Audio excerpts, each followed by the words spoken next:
Welcome and thank you for joining us this afternoon. This particular event is part of the third and final day of our virtual fly-in, our first ever virtual fly-in, and the majority of the participants in the room are from that fly-in. As this particular session is also in partnership with the Jack D. Gordon Institute for Public Policy, which is part of our School of International Public Affairs. Brian Fonseca, the director of that institute, is moderating today. This session is also open to other individuals from that their intelligence fellowship program and to advertise about the School of International Public Affairs. We're glad to have Brian moderate today because his program, the Intelligence Fellows program, is really a key FIU program for building scholarship and building a pipeline of talent for this particular topic, and definitely encourage everyone to look more into the Gordon Institute if they are very inspired by this topic. Because a few of you who might not have been part of the flying are joining today, wanted to do the quickest of overviews about what FIU in Washington, D.C. is. If you have not engaged with us before, FIU in D.C. Enacts solutions by doing federal advocacy with our members of Congress and federal agencies to support research initiatives and student support programs with federal partners. We convene large events with key stakeholders and decision makers where FIU faculty members and other experts meet with policymakers in DC. And we run our talent lab, which this flying is part of. The talent lab is all of our programs that support students and alumni in their career goals through internships, flying seminars, and events. A bunch of those events will be going on over the summer with our Talent Lab Impact Series. The first of those events will be next Friday morning, as we talk with a preeminent expert on George Washington's leadership style about the changing role of the federal government during times of national crisis, like the one that we are in right now. And we invite you to join us for that program and participate with the Impact Series throughout the summer. We also have extended the deadline for our Hamilton Scholars Program. The Hamilton Scholars Program is our DC internship semester program starting this fall, and that we'll be offering every fall and spring semester, where selected candidates, in addition to a paid internship, will have housing options, a scholarship from our team, and an in-person course in DC called the Washington Seminar, which is a really ideal program for students seeking to make an unparalleled commitment to impact, an in-person course in DC, and you can really demonstrate passion and dedication to an issue area. So you can learn more about that on the website we have for that particular program, hamilton.fiu.edu. So with that, those introductory remarks, for those who are part of our flying and have not made any questions or remarks during the day so far, or we would be glad to hear from you today if you have questions. And for those who are joining as special guests from outside the fly-in, thank you for being here. So I'm going to turn it over to our moderator, Brian Fonseca, and also, and I'll be going through to be able to help mute people. If you're not currently muted, please mute yourself until it is time for questions. Thank you. Brian, over to you. That's always the case that you start talking when you put yourself on mute. The new culture of Zoom. So thanks, Eric. Thanks, Carlos, for setting this up. If I can just briefly maybe cede the floor to Hector for a few minutes before maybe a minute or two, just to talk about the Intelligence Fellowship Program. And then I'll get into a discussion with Vince, and hopefully Noemi from the Defense Intelligence Agency will join us. But Hector, can you just very briefly introduce the fellowship program? Absolutely. Thank you, Brian. And cheers to our colleagues at the FIU in DC office. It's great to see you as well. And Dr. Hutton, it's good to see you as well. Congratulations to all our graduating seniors. The Intelligence Fellowship Program at the Jack D. Gordon Institute for Public Policy is a workforce development program. This is a program that we've run now for about 4 or 5 years. And the idea is it's a program that is focused on creating a pipeline, so to speak, for students who have self-vetted and identified a career path in the intelligence community, or who wish to serve as public servants in the intelligence community, defending and protecting the U.S. interest and national security. The program is based around 4 major pillars: academics, Students who would participate in the fellowship will either be enrolled in our National Security Studies Certificate or in our Global Cybersecurity Policy Studies Certificate. The other component is mentorship. You are assigned a mentor who is a former or current intelligence professional or intelligence practitioner. And that individual will help you through the application process and also to understand community and intelligence agencies, cultures, and subcultures, which is an important component on understanding the agencies you wish to apply for. The third component is research component. Students in the program choose a regional and functional area, and that is their account or their research account, if you will, research billet, and they become mini subject matter experts on that account. And ultimately, the goal is for you to deliver the results and findings of that research and deliver what we call a product in a research briefing in the style of intelligence analyst, or the way that intelligence analysts would deliver such a briefing. Ultimately, that would come about through one of our program excursions, which includes a spring break trip, whether to Washington or another area, where we get to meet with hiring managers and intelligence community professionals. In the past, we've been in Washington, D.C. and visited several of the main well-known three-letter agencies. And of course, we work hand in hand with the FIU and DC office, where our students also deliver such research at the FIU and DC office. And then the final component is professional development, where we have a series of workshops, seminars, anything from principles of writing to proper etiquette to proper crafting an elevator pitch and how to draft your professional resume for the intelligence community, how to understand situational and scenario-based questions during an interview. In the aggregate, these four pillars have led our students in previous cohorts to attain jobs at a 70 to 80% clip in the intelligence community, or attain those internships that have a high percentage conversion rate into jobs in the intelligence community. Our application window just closed, but we're still taking soft applications for students who participate in events like this fly-in. So feel free to look at the Gordon Institute webpage, gordoninstitute.fiu.edu, or again, I'll put my contact information in the chat. And if you have any questions on the program, or you're interested in applying to the fellowship, we have two tracks, like I said, an intelligence analysis track or a cyber threat intelligence track. And both are geared to serve as a bridge to the workforce in the IC. Okay? Great to see and speak to everyone. Brian, turn it back to you. Thanks, Hector. All right, so let's jump in. I'm going to introduce our speaker. Hopefully, again, our other speaker will join us. It's not uncommon for folks in the Intel community to struggle getting into Zoom with all of the news around Zoom. So let's see if she's able to overcome that. In the meantime, we have a tremendous ally and friend of FIU, I believe a native of South Florida as well. Dr. Vince Houghton, who's a historian by trade and is currently a historian and curator with the International Spy Museum.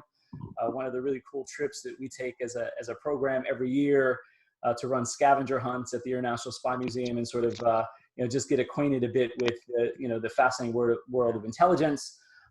Vince specializes in military and intelligence history with specific expertise in late World War II and early Cold War eras. No, they took him a while. I don't know why it took so long to send me an invite. But let's see, whoever that is, if you can mute. All right, thanks. So he's also a former military professional, having served in the U.S. Army, and as a U.S. Marine myself, I just want to say sorry about that, Vince. The Marines were always it was always a choice, but nonetheless, we appreciate the service in the U.S. Army. He's also authored a few books, Nuking the Moon and Other Intelligence Schemes and Military Plots Left on the Drawing Board, and The Nuclear Spies, America's Atomic Intelligence Operation Against Hitler and Stalin. So Dr. Hutton, Vince, it's a pleasure to have you join us today for a dialogue, just a discussion. Yeah, it's great to be here. Yeah, you and me. Yeah, I wanted to be a Marine, but they said you already had a high school education, so well played. Yeah. So and I'm a proud Palmetto High School graduate. I won't tell you what, because that'll really date me. But yeah, so I grew up in Miami since the 70s. Oh my goodness. Yeah. Well, look, you still, I'm sure, have a little Miami. You sort of want the croquetas and the cafecitos, and I think that's why you stay pretty connected to Carlos Becerra in the DC office up there. to get what you can of that Miami feel. Well, look, thanks for joining us. I'm going to ask you a few sort of opening questions just to kind of drive some discussion. And then I want to make this as engaging as possible. And so for any of you out there that have questions or comments or your own observations, feel free to jump in. We can unmute mics and make this a real discussion as you want. Just a little bit about my background. So I do direct the Institute for Public Policy, did serve in the U.S. Marines a long time ago. But also I've spent about a decade in the intelligence community. And I've worked, both spaces of analysis and have done some work on the ops side. And so pretty broad exposure to the U.S. intelligence community. I supported in contracting spot, largely Defense Intelligence Agency, but have worked across, a few of the other really prestigious three-layer agencies as well. And so leading the Gordon Institute, we implemented a fellowship program that was a semi-closed ecosystem that really helped make our students competitive. And I'm proud to say after, 4 full years of the fellowship program, about 70+% of those students land on the bridge to the intelligence community. And many of them that I, when I go into that space, I get to see our former students across a variety of those agencies, from the CIA and DIA to NGA, NSA, over to naval intelligence. So it's really fascinating, and the program has been really successful. So, okay, let me just 2 questions I'm going to throw out, Vince, to get us started. The first is a little bit about your background. If you can just sort of give us a primer on you. Sure. And the work that you do currently. So I spent some time in the Balkans in the 1990s, where I worked with both civilian and military intelligence agencies in several capacities. That's pretty much all I can say when it comes to that. That ages me a little bit more, but Bosnia in the mid to late 90s was the Wild West of intelligence work. And so I got a very quick and dirty entry point to the world of intelligence, where chaos reigned. That gave me enough of a taste that I knew I wanted to study it academically. And so I went and I got a PhD in intelligence history, which there aren't a lot of us. There's a cadre of intelligence historians, and yes, it's real. My parents didn't believe it, but it is real. Intelligence history is a real job. And that led me to I taught about it at the University of Maryland. And when I decided I was done with academia, my plan was to go back into the community in one way or another. But this weird job fell in my lap of this museum in Washington, where it just so happened the exact timing of me wanting to leave academia coincided perfectly with my predecessor leaving to go do something else. And so for the last 6 years, I've been the historian and curator at the Spy Museum that went through a whole process of reimagining and recreating a spy museum. So it's been, we're at our 1-year anniversary, and it's only, right in the middle of chaos is our 1-year anniversary. So that's always fun. But yeah, so I basically look at things from an academic perspective, but also from a former practitioner perspective, which in my case, I think really allows a unique way of looking at the way intelligence works today. That's excellent. And by the way, excellent job on the museum. The transformation Thank you. That's happened over the last few years has been, exceptional. And we've been as a program going to the museum now for quite a few years. And this was our first year to the new location, and was just blown away. So great work there. Thank you. And we may have crossed paths in the Balkans. I was there in the late 90s too, as part of a contingent for the Kosovo force. Trying to serve in that peacekeeping role between the ethnic Albanians and the Serbs. It was quite an interesting time. And I know military intelligence had, as it does in sort of those environments, really pronounced role. Vince, given sort of that perspective, that you have that ability to look backwards and see how context changes over time and how history impacts and evolves, sort of those, circumstances and the way things are done.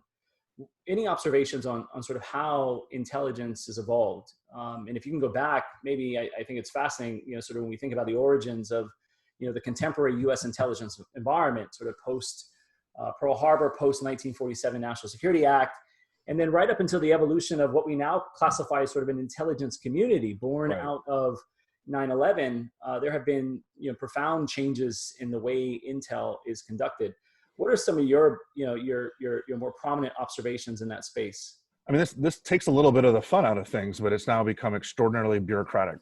The intelligence community and the intelligence work, the movies never got it right, but they get it even less right now, because it is absolutely a straightforward job. It is a bureaucracy. This is not the freewheeling Wild West of World War II. The OSS, jokingly stood for "Oh So Social," and this is they made up the rules as they went along. I mean, Bill Donovan, who ran the OSS, basically talked about wanting a PhD who could win in a bar fight, and that was really kind of his only real standards when it came to who to recruit. Right? It was Yale guys who were athletes, and then you get the dullest years of the CIA, which is where you would think there would be some kind of coalescing of rules and regulations and other things. But Dulles was an OSS guy at heart. And so the wild 1950s really ends with Bay of Pigs. And once Bay of Pigs happens, there is a period of just, licking our wounds and reassessing and really come to Jesus moment, which doesn't end until the mid-1970s, where you get the formal creation of the organizations that we have today, with the Church and Pike committees, where you get HPSCI and SSCI, where you get Executive Order 12333, which kind of puts a governing body over the intelligence community, which is what really makes it much more bureaucratic, much more like a job. That isn't to say if you're doing operations in Moscow that you're going to be bored. You're not.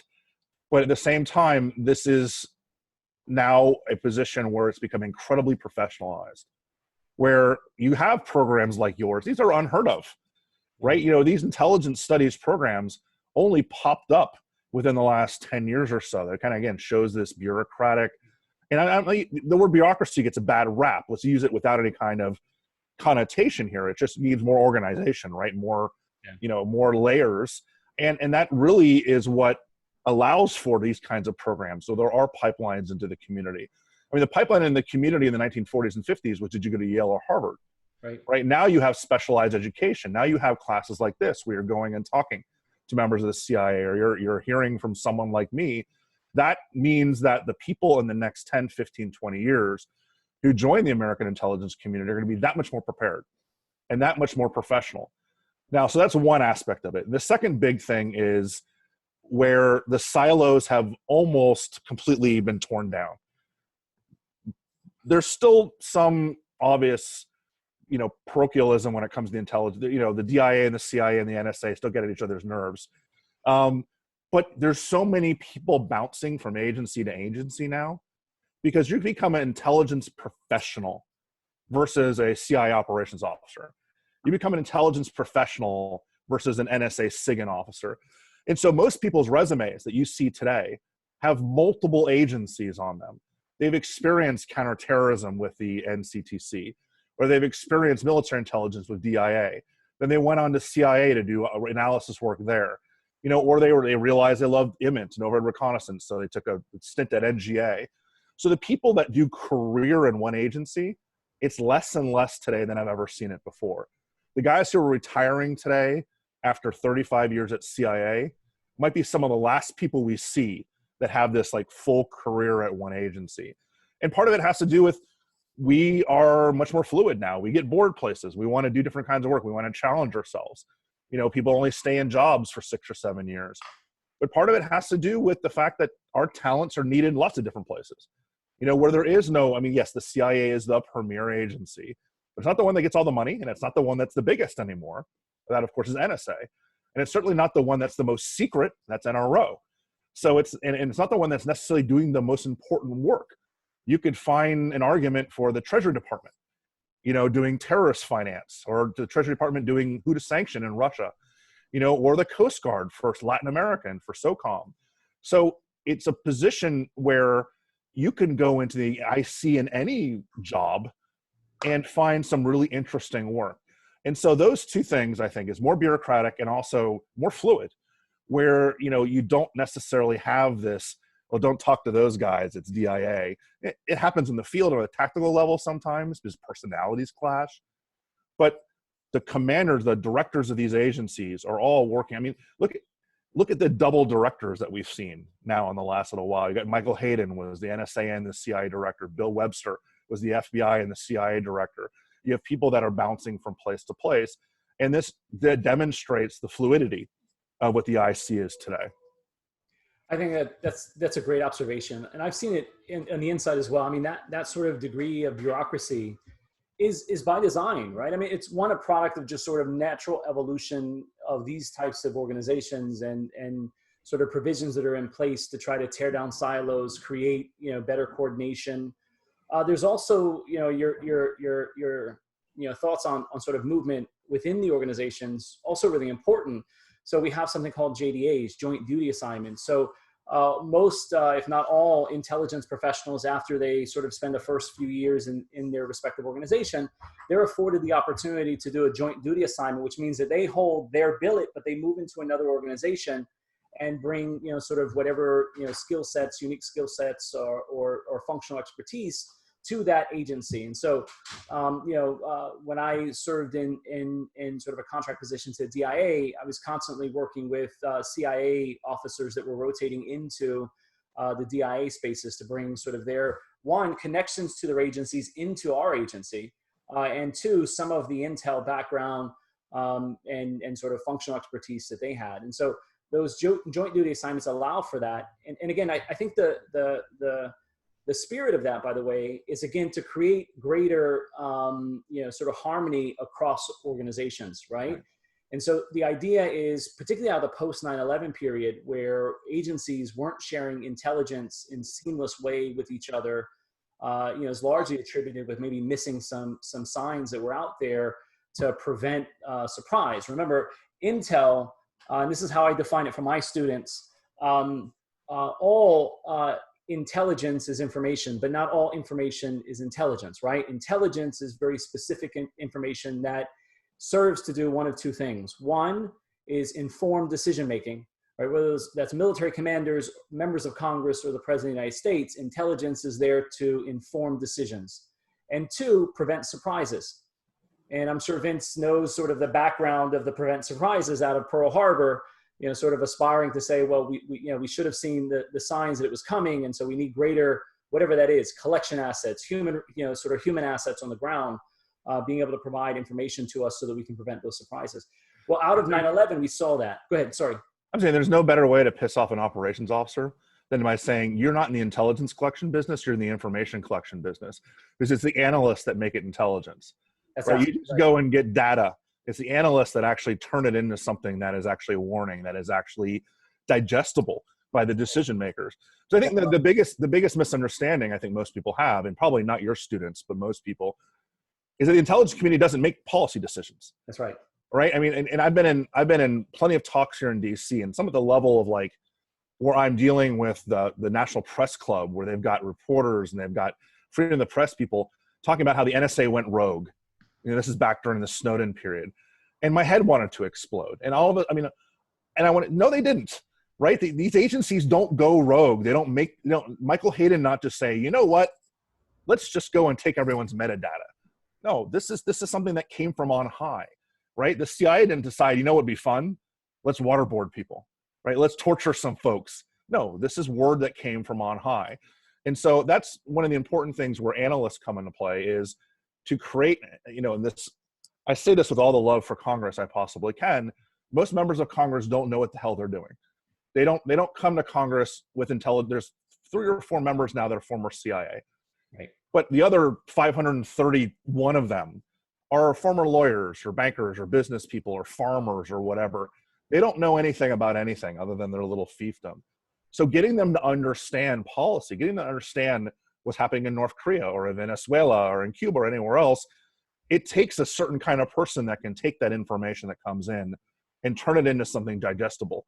And that's truly what the analyst is doing. And I think that's the professionalization we've seen from programs like yours and from what CIA has done actually internally with like the Sherman Kent School and the studies from intelligence, and releasing that has made that much, much better than it was before. Absolutely. The tradecraft is vital. And I tell my students all the time, I said, look, it's great to have a functional area, right? To be, sort of have expertise on a country or something like drug trafficking. But the transferability of skills comes in the tradecraft, the ability to process information, think critically about that information, assess the veracity of the sources of that information, and produce precise, objective truth, right? Let me give you a great example of where this is playing out right now in the US. And I don't know if she's on the line, but I was debating this with one of our students recently. The US intelligence community has come out and said that they've gone on record publicly, releasing whatever analysis they had. They made it public, and they essentially said the following: that there is no evidence that that COVID-19 was or is man-made or has been genetically modified. Right. So that's the US intelligence community. The Secretary of State, Mike Pompeo, has come out and said, well, we think there are links to the Wuhan Virology Institute in Wuhan, attempting to convey a sense of maybe this was something that was intentional, man-made, genetically modified in a laboratory in Wuhan. And so you have two completely contradicting pieces of information. But there's one really important distinction between the organizations that are saying that. One is policy driven, one is truth driven, right? And so the intelligence community has an obligation to put the objective truth out there, right? They don't have to make it public, by the way. Much of that truth is kept classified and is shared with those that need to know as part of the classification process. But there's probably a policy angle as to why the Secretary of State is alluding to something different. It's a different audience. It's meant maybe to keep the spotlight on China as a culprit in the context of a global pandemic, maybe an attempt to fight back against Chinese assertions that it was the US Army that introduced the virus in Wuhan, right? All of this is playing out in the information space. But that illustrates to me the huge difference between what intelligence does as precise, objective, independent truth, and what policymakers do, which is infused with values and beliefs and strategies, right, to achieve specific objectives. And those things are very distinct. And you can see it play out if you sort of watch it carefully. You can see where those two things seemingly are different. It's really fascinating, right? Yeah. So there are two interesting elements to this as well. As one is, it's not just the American intelligence community saying this; it's the Five Eyes, right? That's right. And again, I excuse me for over-explaining if you already know this, students out there. The Five Eyes are the 5 English-speaking countries: the United States, Canada, Great Britain, and then the 2 out in the Pacific, the New Zealand and Australia. And they are the closest people we share information with. They are like our BFFs, right, when it comes to the intelligence world. We tell them everything we know, but most importantly, we tell them everything we don't know. And that's kind of the most secret thing, is your gaps in intelligence. And they have all collectively decided this was the case. But what really reminds me of is actually there was an attempt by an intelligence agency, 2 of them, the Stasi and the KGB in the 1980s, to create a false narrative behind a country, the United States in this case, creating a bioweapon that got out. And this is an AIDS, so there was a false narrative created, started in East Germany, it was spread by the Soviets, that Fort Detrick, which is right up the street here from Washington, D.C., where the U.S. Army Medical Research for Infectious Diseases is housed, created HIV as a bioweapon, and then it got out. Or even worse, we're testing it on Africa, right? And it kind of got back to us.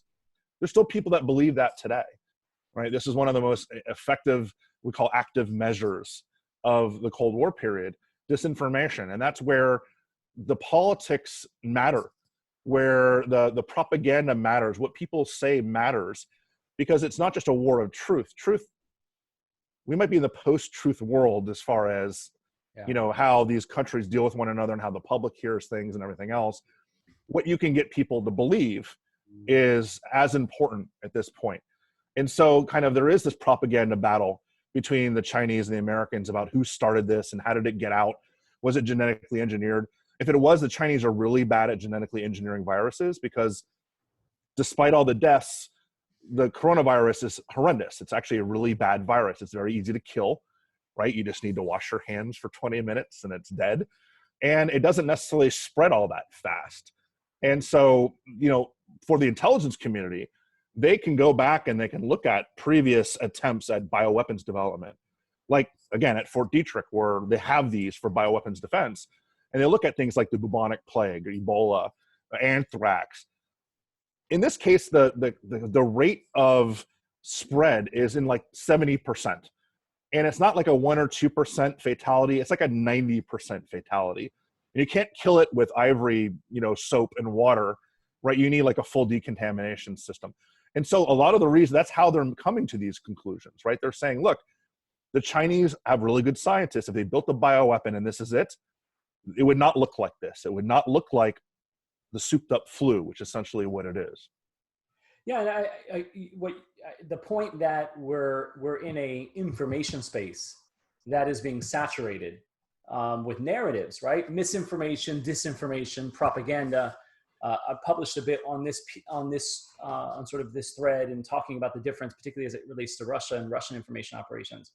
But that's the space that this is all being played out. So I say that sort of anecdotal story because I want to show the difference between what our policymakers may do, because there are policy interests there, right, and there's an objective to fight the Chinese in the global information space. And so Secretary of State Mike Pompeo coming out and saying, no, this is not a man-made attempt by the Chinese government to genetically modify a bioweapon is probably not something that he wants to clear up because of that information space and the fight that's going on between the right. Chinese, the Russians, and the Americans. But at the same time, the intel community, U.S. intelligence community, doesn't do policy, doesn't execute policy, doesn't make policy, and so it went out there and laid on the line sort of their objective finding, right? Which may or may not be true, by the way. It's based on the information they have, and that's always really important to note. Is that an intelligence output is based on what we say this in the community. It's based on all available information. If that information changes, the assessment may change as well. And so the U.S. intelligence community went out there and did that. And they don't do it, by the way, on their own. They have to go through a process to make these things releasable, right? And so you can't just, sort of a junior or a mid-ranking analyst can't just say, I want to make this unclassified and then publish, right? This has to go through, serious bureaucratic process, as Vince was pointing out earlier.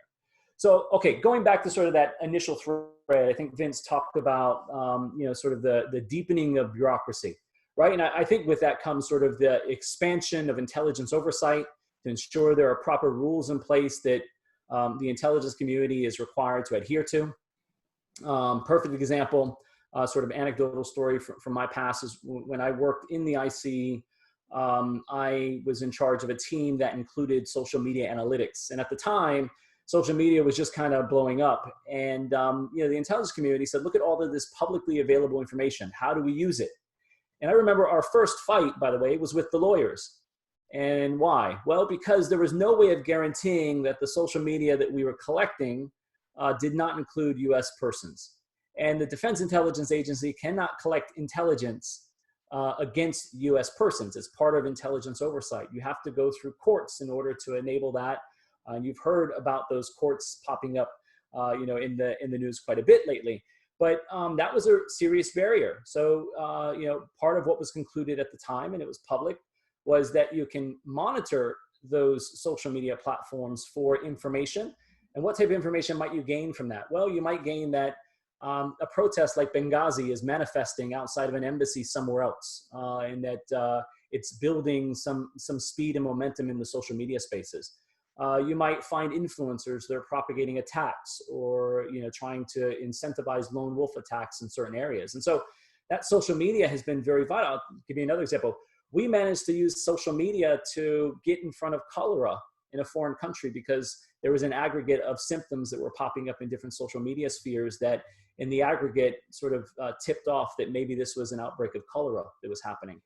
And so the challenge always was, so the conclusion was you can look at it, but you can't collect it because collecting it breaches intelligence oversight. And so that's another thing I always want to make sure people know is that the intelligence community has very stringent rules that have been established to constrain it. That's also part of bureaucracy. That's also part of the evolution of these institutions.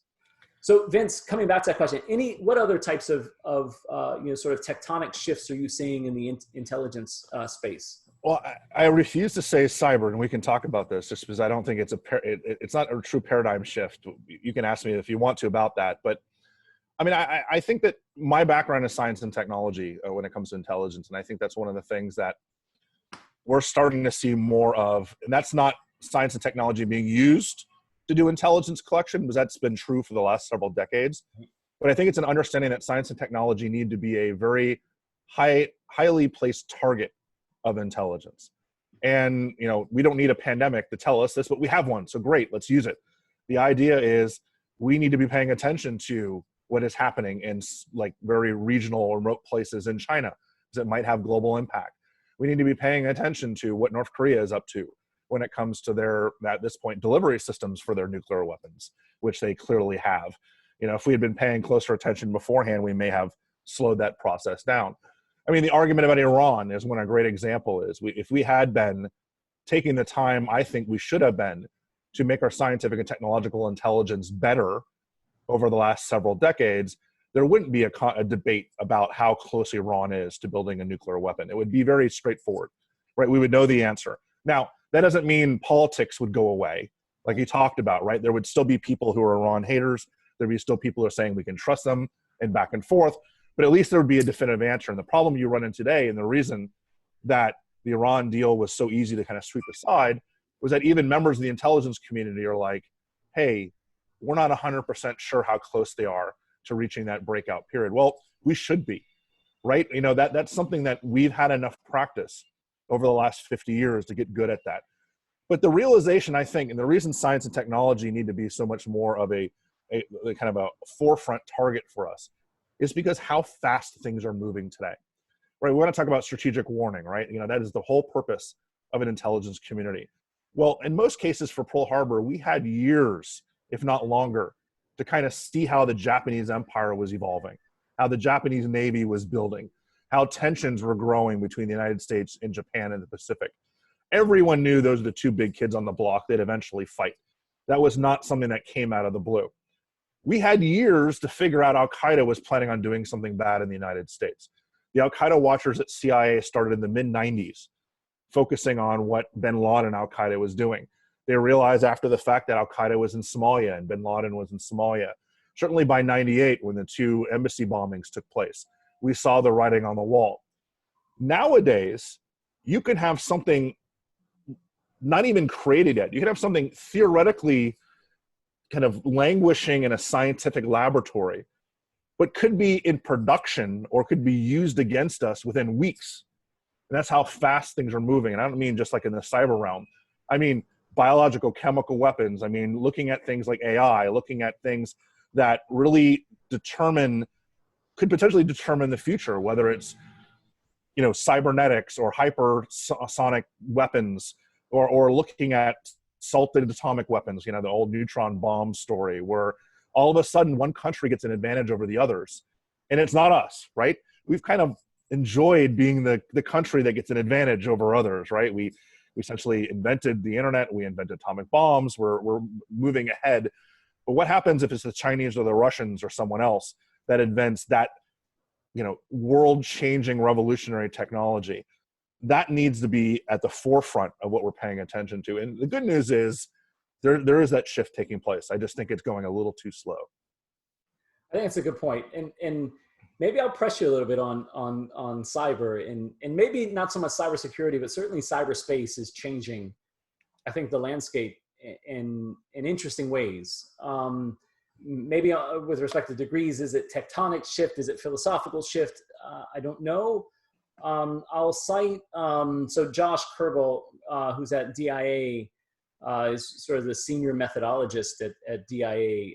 He published something called the IC's Kodak Moment. So I highly recommend it. If anyone out there is interested, look it up. It's called the IC's, or the Intelligence Community's Kodak Moment, where he's essentially saying that the way we did business in the Cold War is less valuable today than it was then, and that we need to make some shifts. We need to be disruptive to how we do business. That there's so much, because of cyberspace, because of sort of change in technological infrastructure, there is so much publicly available information out there, terabytes of information, that if we can just find ways to, sort of process that massive information, then the need for the types of collection assets that are really expensive and costly is sort of diminish. And so this is my last sort of press on Vince, to you. Tell me a little bit about, why you think that. And then before you start, I want to go ahead and start, getting to the audience for Q&A. And so just throw your name in the queue and I'll call on you in that order so we can engage the audience in the discussion as well. So Vince, go ahead.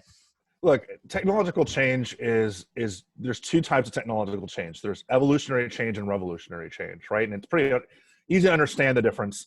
One is slow and one is changes everything. It's very quick. It's a game changer. You talk about the Cold War methods of doing intelligence aren't going to really work anymore. Well, they didn't work in the War on Terror. And the World War II methods of doing intelligence didn't work in the Cold War. And the World War I methods of doing intelligence didn't work in World War II. And tapping telegraph lines and intercepting railroads that we did in the Civil War didn't work in World War I. I'm a historian. I look at very big pictures. And so cyber to me is yet just another methodology for doing intelligence collection, for doing analysis, for doing covert action in some cases, right, where that's Stuxnet, or doing things like disinformation or ransomware or denial of service attacks. To me, I think in 10, 15, 20 years, when we can look back at this period, we will see cyber in the cyber world as another evolutionary step in how intelligence work is done. And this is somewhat heretical. Like I getting a lot of arguments about this because I am kind of looking at the big picture. And if you think about it, it's like, well, what did Edward Snowden, who was not working in the cyber realm, he took a jump drive and convinced people through social engineering to give him their passwords.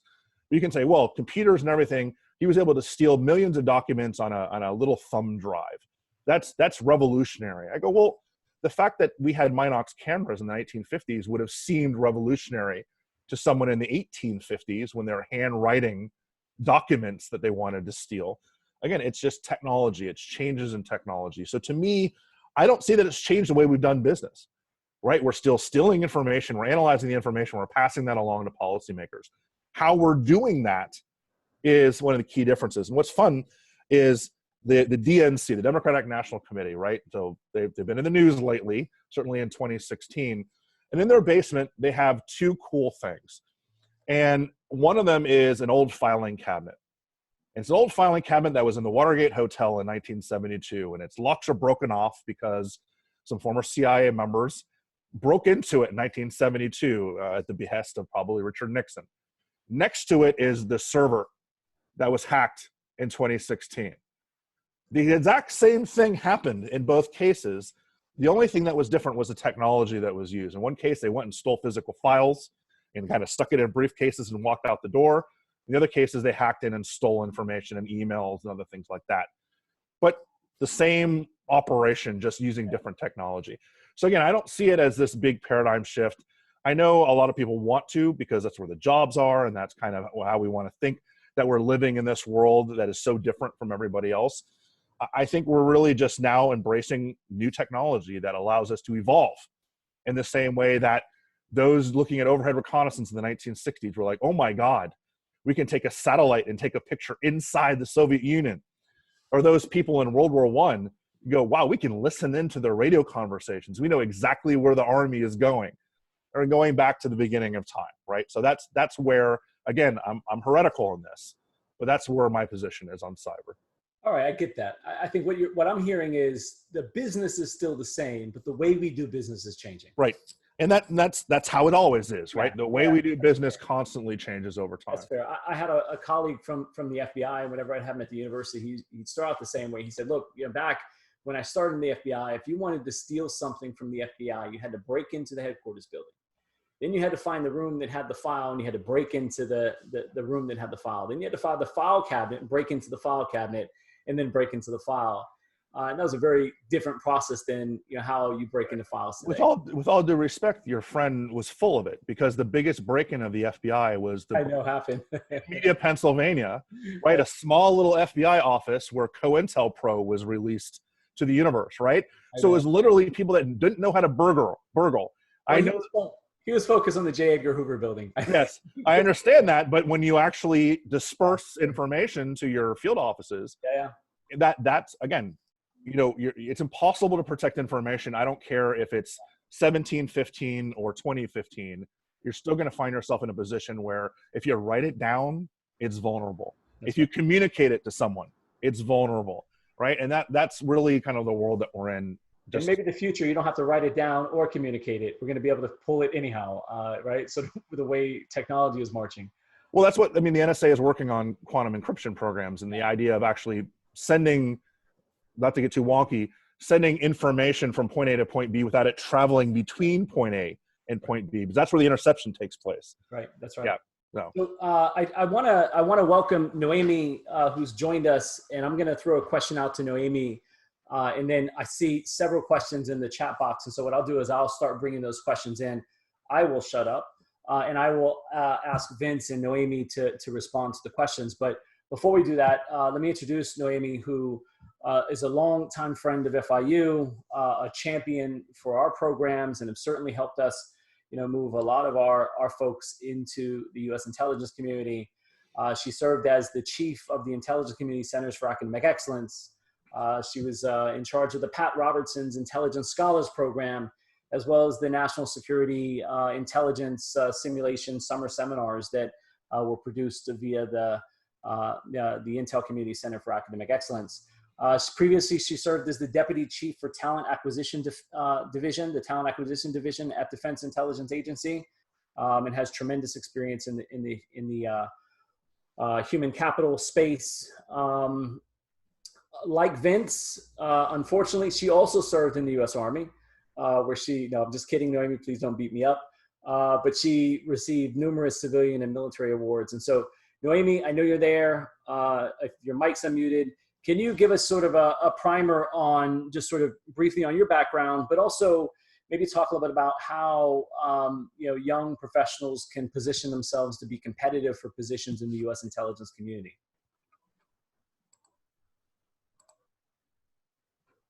Hold on, you're muted. Let me, you might have to unmute, Noemi. Or somebody has to unmute you. Let's see, Eric, Carlos, are you there? Can somebody help unmute Noemi? I'm here. I'm looking for her in the oh, there she is. Hold, I got it. in the chat. Noemi, you're unmuted. I'm good now? You're good now. Awesome. Thank you so much. First of all, good afternoon. Buenas tardes. It's always a great time when I can reconnect, with the members of the intelligence community, Centers for Academic Excellence.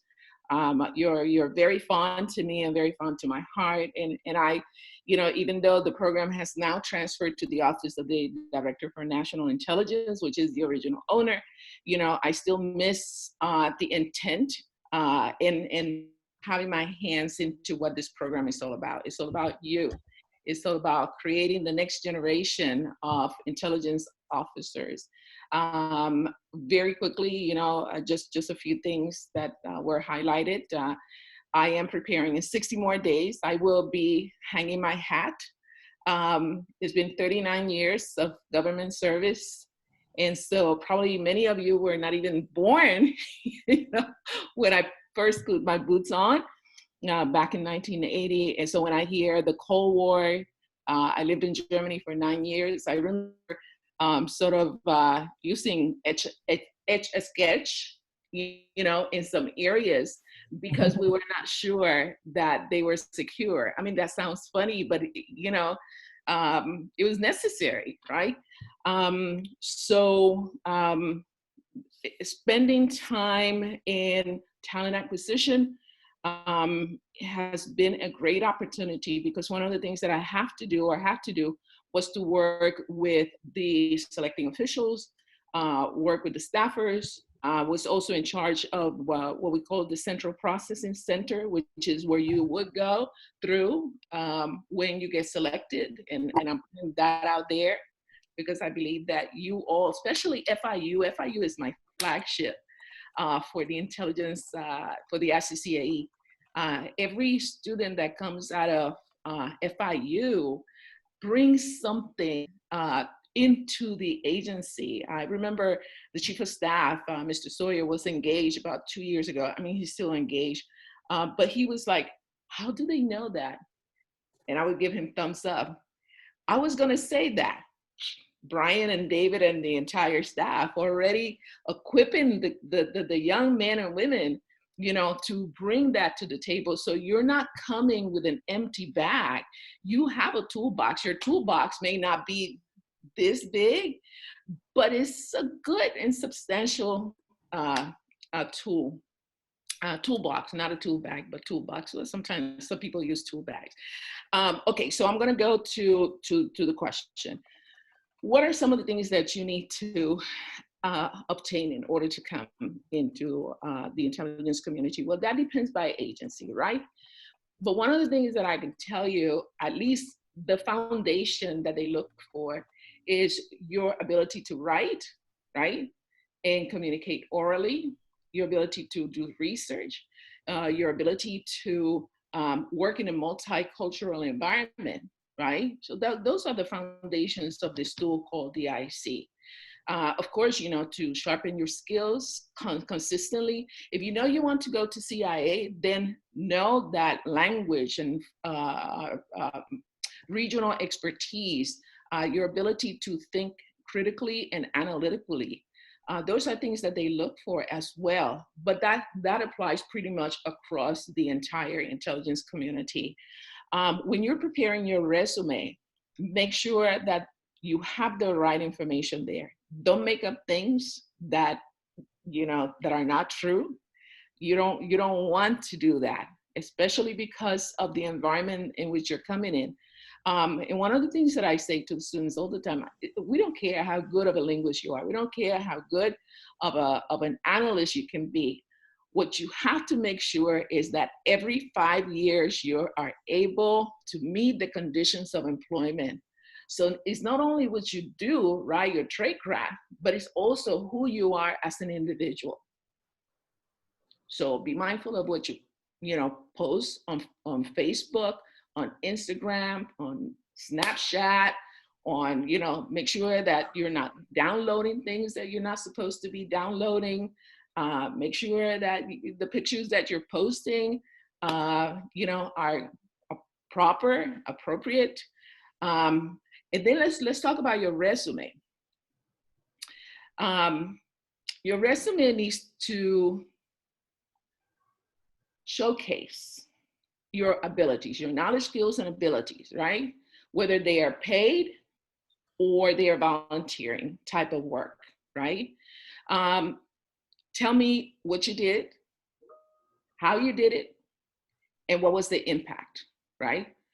And this is something that a lot of the students have shared with me, and at least I have seen the resumes, because, like, for example, last year, we reviewed like about 120 something resumes because of the summer seminars, right?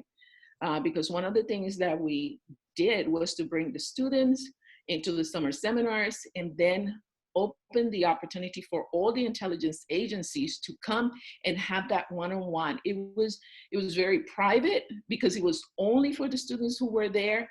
And then they had the opportunity to have the conversations with representatives from CIA, from DIA, from NSA, from FBI, from the ONI, Office of Naval Intelligence. Office of Naval Intelligence has really, they have really been a catalyst for change, supportive of this program. I know that Diana Guevara is there, and I know that there are other ones. I know CIA also has acquired some of, you know, the scholars coming out of FIU, and NSA and DIA. So when you're preparing your resume, you include that information because the staffers will use or determine your pay grade based on what they find in that resume. So when, let's say, hey, I don't have a lot of experience, but let's say I work in Publix, and I'm using Publix because I know Publix is down in that side of town. And you say, hey, I work in Publix as a cashier. Well, that's really, Noemi, I don't think that's, oh yeah, it is. First of all, somebody is trusting you with what? With money, right? Right? So you need to be accountable not only to the customer, because if you give me more money, right, I may turn it in or not turn it in, right? And then at the end of the day, what is it that you have to do? You have to make sure that it balances, right? Your caja, your cashier box balances. And so that is something that you can say, hey, you know, this is what I did, right? And this is the way I did it. And this was the result. And the result of that, you know, would be I was, you know, I was never imbalanced. I received a commendation. I received kudos from, you know, from my supervisors. I received the employee of the something like that. And I'm making it in a way light of this, but it's some simple way to share with you the value of the things that you do. Because believe it or not, Mr. Wiley used to be our director for analysis. One of the things that he taught me, right, in the many conversations that I would have with him, and he was very much part of the summer seminars, was that we don't discount things that you bring to the table. So for example, someone who has a musical background, something simple, music. What is it about music that is important in the analysis side of the house? Well, there's some repetition, right? And then there are patterns, right? So as an analyst, wouldn't you use those skills to conduct analysis?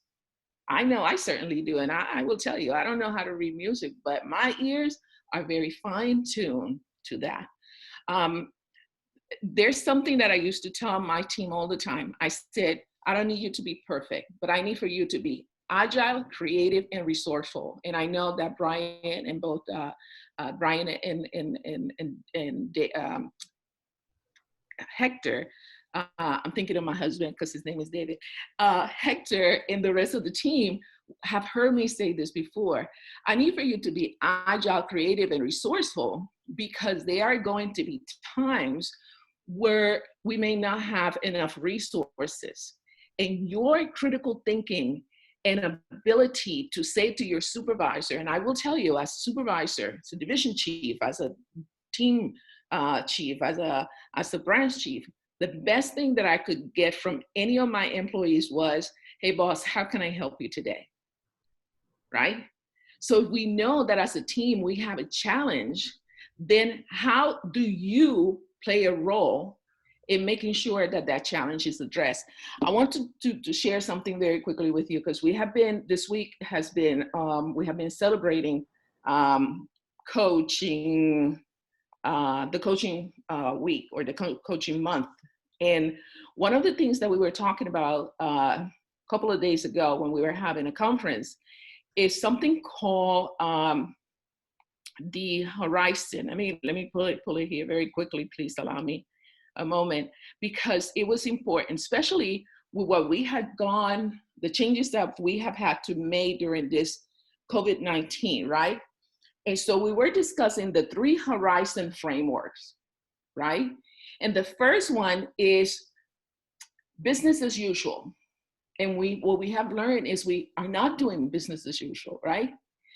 H2, that's H1. H2 is the innovating for tomorrow. How do we innovate what we do for tomorrow, right? Those are the disruptors, right? And number 3 is future foresight, right? One of the things that we have learned since this happened, and I will tell you that I have been out of my office since March the 17th, is that we have had to learn how to do our job outside our normal environment. And so that requires creativity, agility, because we still have to get paid. We still have to bring people on board. Security has to still do its thing, right? Care of. Healthcare has to be taken care of. So what is it that you bring?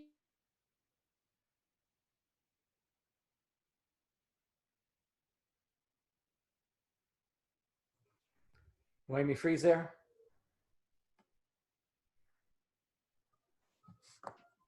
That's because Noemi's got a really good idea. Look, she has been a huge champion of our program. Let's see if she catches back with us. But I got to take a picture and send her that freeze shot there. That's her and her big idea. She used to, Hector, what was the term she used to use? Big, hairy, big, audacious goal. BHAG. She would always ask her team, she'd write that on the board. Give me your biggest, most audacious goal that you can come up with. And that was how she would kick off meetings, but a phenomenal leader. So let's see if she reconnects. So I think where she was going was no doubt about sort of that. I say the BHAG because that's where I think she's going, that big, hairy, audacious goal idea. Okay, until she gets back, because I want her to finish her thought, I want to go out to the queue because there's a lot of questions, and we're going to stick around. I think, Vince, as long as be respectful of your time, but we're going to stick around to get through as many questions as we can. I'm going to go to Lazaro first. Lazaro, I see you there. I'm going to unmute your mic. Go ahead and ask your question as opposed to having it written down, and then we'll take it from there. Again, I'll cede the floor to Vince for the questions unless I can be helpful. Awesome. I want to start out by saying thank you to the both of you for taking the time to share some of the insights and about your profession. It's been really insightful and eye-opening, especially for myself being a digital media and communications major. When Vince was talking about how social media analytics plays a role in the form of intelligence, I never expected that something I'm studying in my minor would play a role in the intelligence community. So this has been a really eye-opening perspective for me. My question is, with the amount of fake news that has arisen over the years and form of deepfakes and other form of misinformation that spreads online via social media and on personal websites, what are some ways that social media analytics play a role for when it comes with the data analysts, that they interpret these kinds of information that come across their eyes and the intelligence community, and how can they put it all in one report for elected officials and other prominent figures that make decision making, and do they disregard it at times? I mean, this is where we have to understand some of the limitations of what intelligence work is. We can analyze and use analytics and use statistics and use all the things that we want to. We can know every single American that was somehow exposed to some fake news story on Facebook. What we don't know is how it affected them. We don't know if it made them want to vote in a different direction, right? I mean, you have people like Nate Silver from 538. I'm familiar with him. Was for a while a political analyst. Now he's gone back to sports, but they're still kind of doing both. Where he took a look at the 2016 election, and he tried to claim that there was enough fake news, enough disinformation, enough people in those three important states, we're talking like Wisconsin, Pennsylvania, Michigan, to help Donald Trump win. It's impossible to know that. Absolutely impossible. And that's where you're starting to look at some of the things that we have trusted for so long, like polls, right?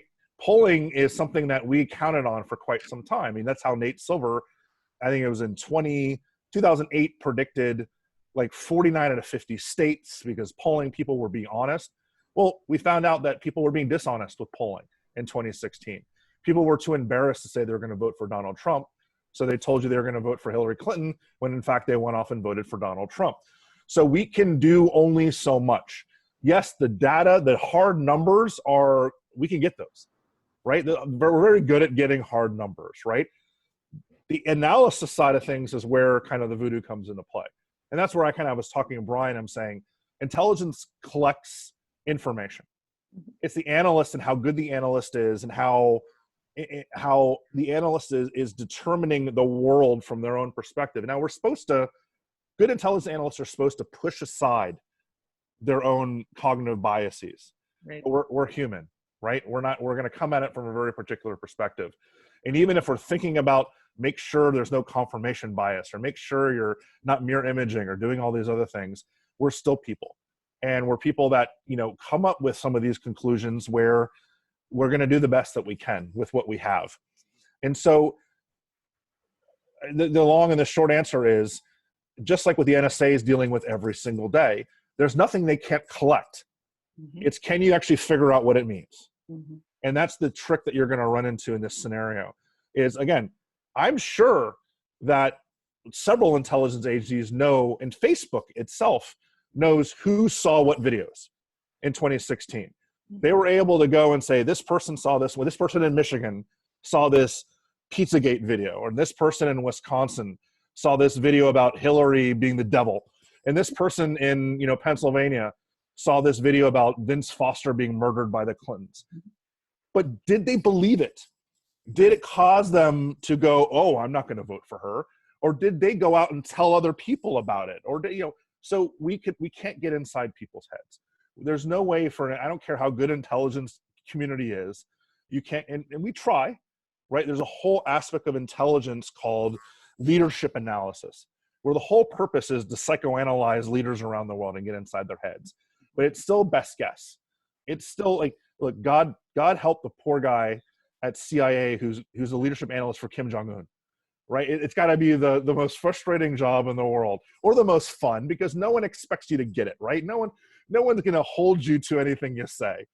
But that's there is some educated guessing going on. Look, I equate intelligence work, and especially when you talk about things like high confidence and medium confidence and low confidence, is what the IC used to do, to science. I try to fall back on science every chance I get. The theory of gravity is a theory. Now, does gravity exist? 100% absolutely. But we don't call it the fact of gravity, the law. It's because, 20 years down the road or 100 years down the road, there may be a change, a reassessment of that theory. Well, if we're highly confident about something, that means that we're basically telling you it's a scientific theory in the same respect that we're saying every piece of information that we have is pointing in this direction. Much in the same way, a scientist is saying, look, the black hole is doing X, Y, and Z.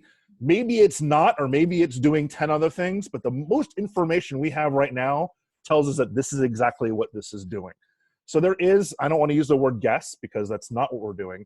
There is an educated conclusions being made based on the evidence and information that you have. That was a really long answer to a relatively straightforward question, but maybe it answers other questions out there also. No, definitely. It was very helpful. Thank you, Vince. I really appreciate it. And one quick follow-up question to that was, as a communication student and other students here on this call today, how can we play a role in not giving into not only the misinformation, but now having that understanding? How can we go about spreading that knowledge to other people? Because if it weren't for 10 minutes this past hour being on this call, I would have never known about this kind of intelligence and this way of approaching it. Well, there's a tradecraft tool called source verification. And it's something that you do if you're going to recruit a source overseas, or you have someone that walks into your embassy and says, I want to spy for you. They may be what's called a dangle, right? They may be somebody sent in by a foreign intelligence agency to mess with you, pass along disinformation, or get you to out yourself.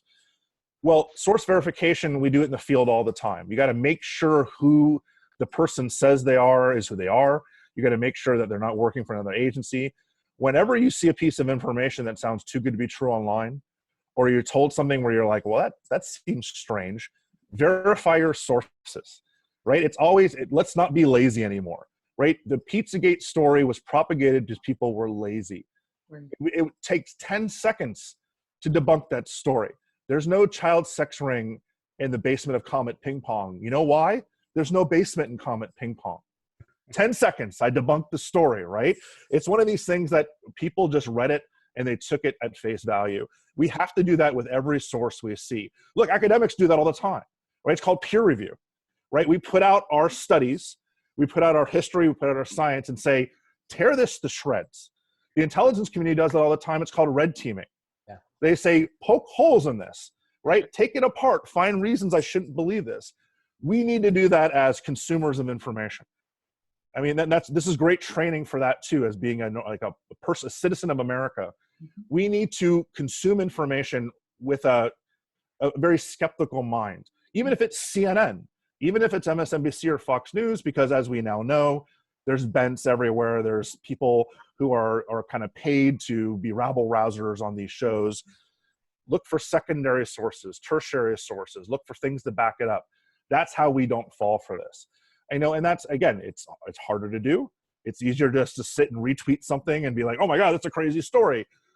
you don't want to be that guy who a week later goes, oh my God, I'm an idiot because I passed along this information that was total garbage.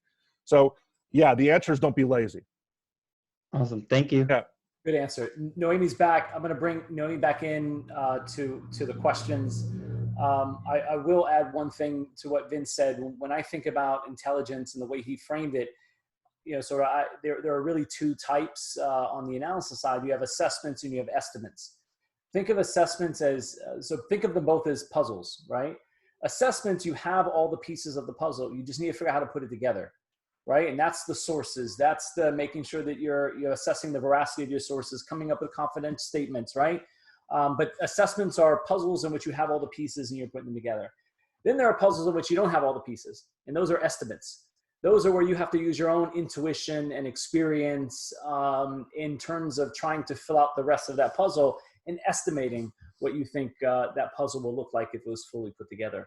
And that's really what analysts grapple with all the time. Sorry. Yeah. We, in the museum, we actually kind of broke it down into three. You're exactly right. We took it a next step further. And we look at things as like secrets, puzzles, and mysteries.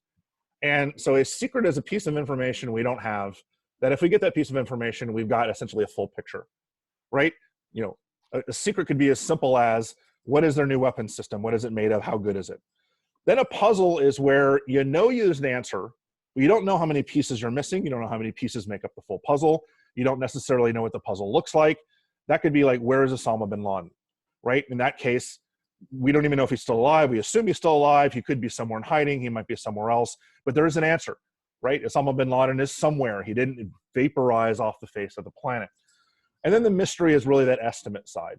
That is where there is no discernible right or wrong answer. That in some cases becomes things like leadership analysis. Right. Like, will Kim Jong-un do X in a week? Or what will the Chinese economy look like in 20 years? And those are unknowables. Those are things that I don't care how good you are, you're just never going to know the answer to that. And so, I mean, again, I think we break down that kind of assessment into two parts, where it's kind of the simple, straightforward, you're a military technology analyst and be like, how do we kill the new Russian tank? Well, there's a noble answer to that, right? It's relatively straightforward. In this case, it's not that difficult of an answer, but there are ones that are much more complicated. So I'll also take the opportunity to plug one of our faculty members, Brian Littell. Dr. Littell is one of our mentors. I see Vince is probably looking for his book. Dr. Littell is one of the mentors in our program and one of our faculty members. He was the leadership analyst for Castro when he joined the CIA in the 60s. I've got my Cuba box that I'm pulling out. When Brian came out of the Air Force and joined the CIA, there you go, Fidel Castro's Secrets. Fascinating book. He's got post Fidel, and he released an ebook on the eve of Castro's death, the announcement of Castro's death in December a few years ago. But he was the leadership analyst for Fidel, and as he would normally tell people that when he landed, his job was to get in the boots of Fidel, right? The boots, because that was a really important characteristic of Fidel, wearing combat boots in his olive drab uniform as part of his routine. And so he tends to mentor our students that are doing leadership profiles on Putin and others. And so he's definitely a really cool resource that we have at the Institute that works within our Intel workforce program. I want to go over to Noah Chirks. I saw you were on here. Hopefully you're still on. Noah, let's unmute your mic, and if you can ask your question. I'll ask that the questions be, again, tight and succinct so we can get through all of them, because I see a few more popping up. Noah, go for it. Hi, my name's Noah Chirk. I'm an undergraduate studying political science and international relations at FIU. I just had a question about Latin America historically and now. So my focus area is, what I'm leaning to is Latin American-U.S. relations. This question is for Vince and Noemi, and Brian maybe even. Vince, how have we looked at Latin America historically on the intelligence side? Noemi, in your experience working in the intelligence community, how have we been treating Latin America? Have there been any shifts lately? And Brian, from a public policy standpoint, as the director of the Institute, what are your thoughts on the U.S. Latin American relations, if you have any? Thanks so much. That could be an entirely separate virtual session. It's a tall order. Let me go to Vince and Noemi. I actually worked this problem set for years in the intelligence community. I was focused on Latin America, and I'd be happy to share that. But I'd like to have Vince and Noemi take a quick shot at it. And I just got the flag that I only have until 2:25 to get through as many questions as I can. So no, we can talk about it offline. I'll be brief. You gotta scream at people for them to pay attention to Latin America. Unless there is a particular crisis happening, it's unlikely that it's going to be a priority for most people within the higher levels of the community.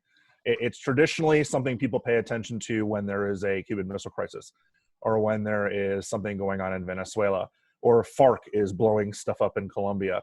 But for the most part, it is usually not a priority. Now, if you include Mexico and the drug trade and the cartels, that is usually, I would say most policymakers and even most high-level members of the intelligence community will equate the Latin American problem with counter-narcotics. And that's unfortunate, because there's a whole lot more going on there than that. Noemi? Yeah, and that is, so to dovetail what Vince said, that's when your cultural intelligence comes in, right? Of knowing and understanding that specific part of the world that you are becoming an expert in doing. Knowing your tradecraft and knowing, like someone mentioned, I think it was Vin, the Kim Jong-uns of the world, the Maduros, right? The Castros. What is it about them that makes them tick? That's why we have psychologists, that work with us to make sure that they can help us piece things together, that while it may not be 100% correct, right? At least there's some source there that is going to keep it together. So you're not putting Jell-O and trying to put a nail through it, but at least there's some factual information that is helping you do that. And that's the reason why that intellectual curiosity is imperative to have, because that's what's going to keep you hungry for information, right? You're going to check and counter check and do the balance. And why do you say that? And I tell you, because I have seen the briefings, is that, okay, what's your source? Why do you say that? And so because you're not working by yourself, you're working in a team, then that is going to require a team approach for someone to do this piece by piece, and let's put it together. And let's take a look at the entirety of this picture that we have just analyzed. So, yeah. So let me add one last thing, because I think this is really important for everything. Is one of the advantages that you have in being in Miami is something that most people around the country don't. And that's something that's very true for Africa as well. Latin America is not homogenous. No, it's right? not. It's not just a bunch of people who speak Spanish. And you know this, right? You live in Miami. You're surrounded by people from all the different countries in Latin and Central America. Culture is important, right? The culture in Colombia is different than the culture in Panama, and different than the culture in Honduras. But the rest of America just sees it as the people down south who speak Spanish or Portuguese in Brazil. That is an advantage that you have, that you can bring to these intelligence communities and be like, look, I understand why Guatemala and El Salvador don't get along, and why they, where they agree and where they disagree. No one else is even going to know that they're two different countries. I mean, I'm exaggerating a little bit, but you have a huge advantage of being in this environment where you get these cultural differences just because you've been living around them for so long. When I grew up in Miami, there were actually only, we're talking about the 70s and the 80s. It was the white population, the Cuban population, and the Haitian population. But now it is a true melting pot, right? Where you've got all of South and Central America and Europe and other places now in Miami. And that really means that you're growing up in a hugely advantageous situation, that you just innately know different cultures because your friends' parents and dinners and other things like that. Use that to your advantage, right? You have something that people in Iowa don't, and people in California don't, and people everywhere else. You grew up in almost a foreign country, right? Yeah, and that's one of the cool. At least you went to school in a foreign. Right? So that's an advantage that you should be able to take when you're applying to these schools. Absolutely. Yeah, schools. Good responses. As someone who spent a decade focused on intel in Latin America, I always want to resist this Latin America doesn't matter. but I will side with Vince only in the context that, look, if you're going to compare the region to, you know, issues related to North Korea or Iran or China or Russia, then, you know, the region's going to, you know, likely lose in terms Well, of. no, it's Brian. It matters a lot. It's just convincing people it matters. That's what I mean, Yeah. relative to the policymakers. Yeah. I mean, at the end of the day, I remember a close friend of mine who serves on the NSC and owns the Western Hemisphere portfolio would always, and you know, to this day still tells me that you know, he had one of the best gigs in the White House because he had tremendous latitude. Because Latin America was not, you know, the talk in the Oval Office on a daily basis. It was Russia, it was China, it was North Korea. Those were the issues that manifested to that level of the White House. He had tremendous latitude to make policy. On the flip side, though, he also had to fight for attention. Right. Fight for, and that's fair because, you know, the region. But there's a testament to that too, in that the region isn't blowing up in that form, right? But also shows the importance of the relationship between politics and the intelligence community too. When Ileana Ros-Lehtinen was the chair of the House Foreign Relations Committee, man, Latin America mattered a whole lot to policymakers, right? You kind of have that perspective there. And then that's politics. I mean, it mattered because the constituents mattered too. Absolutely. But what makes it to the White House are those prevailing issues that truly threaten the interests of the United States and in sort of immediacy, right? Latin America has long-term consequences, mid-term consequences, and right now we're seeing some immediate consequences with the impact of COVID in the region and what that's likely to do. There's no doubt Venezuela is a hot priority, and we hear this and we see this a lot. And what's playing really well in Washington now relative to the region is the role that China and Russia are playing in the region, right? And in the hemisphere. Brings back akin to sort of Cold War memories, which a lot of your senior policymakers are Cold Warriors, right? Former Cold Warriors that still think the fight is with countries like Russia and China and Cuba. Okay, so Rosie has a question. Rosie, if you're there, that question is for Noemi. I think Noemi's positioned to answer that. And I know that I'm going to get cut off here and make Eric mad if I don't get through a few other questions. So I'll try to shut up for the rest of the time. So Rosie, where are you at? If you can throw your question out there to Noemi.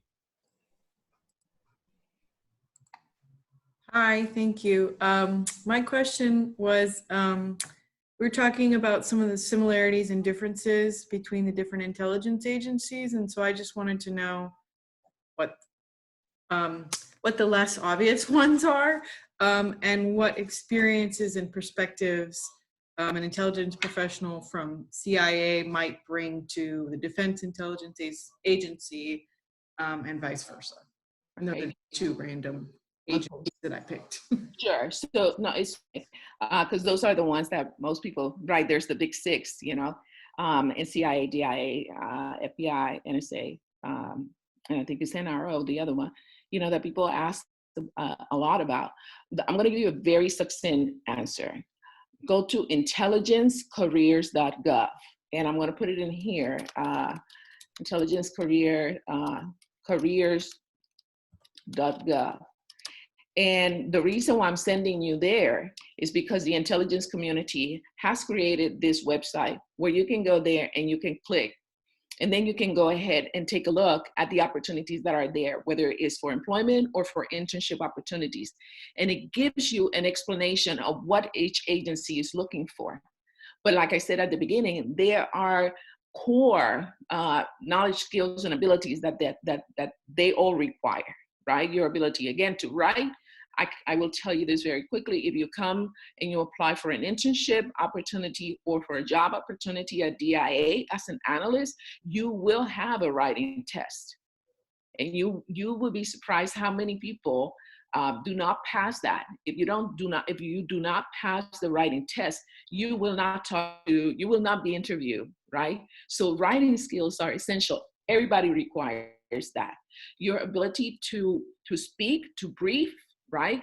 Because maybe you're a junior IO, intelligence officer, but as you go up the rank, you're going to be talking to somebody. You're going to have to be able to communicate the essentials of your job, of your trade craft, right?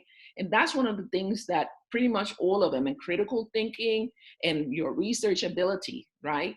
Those are the core elements that you can for sure apply to pretty much all of the intelligence communities organizations. depending on your trade craft, you're going to have to be able to sharpen the saw, right, in those specific areas. So some people say, hey, I want to be a linguist. Okay, so what do you do to be a linguist? Well, you have to really become a good linguist at whatever languages you have acquired, because they leverage that information. I give you a quick example. I was in a room, we were testing a product, right? It was machine translation. And I'm listening to what was being translated. It was from one of the Latin American countries. And the literal translation, the way the machine translated, was like, "Si Pepe." How many of you are Latinos? You ever heard your mama say, "Si Pepe"? Yeah. No? Okay. We say, "Si Pepe." And it was translated that way. And it was like, that's not what it means. Because I was listening to the entire conversation and I said, damn, no, that is really not what it says, "Si Pepe," but that is not what it meant, right? And that has an impact on how analysis is done, right? Because you have to be able to incorporate take away your prejudices, like Vince said, right? Really organize your thoughts and information that you gather, and then provide the information citing your sources. But if you go to intelligencecareers.gov, you will find information on all 17 agencies and probably much more information than what you were looking for. Thanks, Noemi. I think we are out of time. I'm looking at Eric, and Eric is, I can tell, looking directly at me, and he's telling me that we need to end. I put my email address in the chat box. I know there were about 5 or 6 questions that weren't answered. I promise you, if you email me your questions, I will answer them today.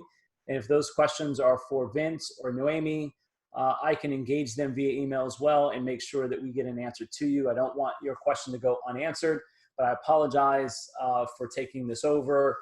Please join me in a virtual round of applause for Vince and Noemi for joining us today and taking time out of their busy schedules to be with us. It's apparent that this could have gone for hours. It's very clear that there's interest and passion in this, so please reach out to us if there's anything we can do to fulfill any of your intellectual inquiries with respect to the U.S. intelligence community. With that, Vince, thank you so much. Eric, I'm going to turn it back over to you. I'm 3 minutes late. I'm sorry. Oh, don't be sorry for anything, Brian. This was fantastic. And in addition to adding the thanks from my team to our 2 panelists, I want to thank you, Brian, for moderating this session and for your overall partnership between the Gordon Institute and FIU in DC. We appreciate you a lot.